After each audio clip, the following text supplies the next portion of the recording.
We may be heading into warmer weather, but flu season is fast approaching in the Northern Hemisphere. Then there's been a warning from the United Nations that bird flu is making a comeback. But this strain is capable of sidestepping vaccines and it's on the move through Asia. Professor Robert Booy is the head of clinical research at the National Centre for Immunisation Research and Surveillance in Sydney. For the moment, it's mainly a concern for industry. There's no increase in transmission between humans, but because we may get more outbreaks in birds, that could lead to more human disease. Is this potentially more dangerous a strain than the last one, which appeared in 2003? It's more dangerous because the vaccines being used in poultry aren't working as well.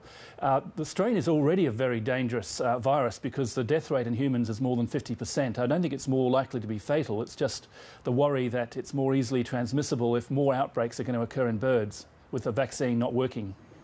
Would it be the case that every few years we'll get a new version of bird flu? It's just simply what viruses do. They change and adapt.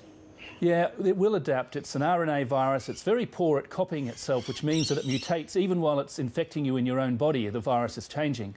So far, it hasn't mutated in a way that allows it to spread very easily between humans, and that's our big saving grace for the moment. And it's been not doing that for more than 10 years. So people would say, well, take heart. Well, it's still mutating, so we do have to keep an eye on it. What lessons have been learnt from the last major outbreak that can be applied to this threat to stop it from getting a real hold? Well, we know a lot more about the virus in wildfowl as well as in poultry, in domestic flocks. We're much better at doing surveillance and finding cases, acting quickly, but we've still got a lot more to learn. The education at the smallholder level needs to be improved. So many of them, research we've done in Southeast Asia, so many of them still don't know enough about bird flu and what the early action is to take.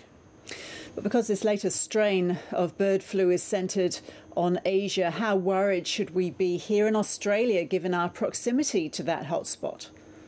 Yes, it does worry us. Indonesia has this disease as well, and most of its provinces has outbreaks in poultry over the last few years. So a canoe ride away to Australia, but more seriously, the birds, the wild birds, can carry this innocuously without being in any way sick, and then they can fly to their nesting grounds in Australia, bring the virus with them, and if they come into contact with humans, that's a concern. Professor Robert Booy, thank you. Oh, you're very welcome.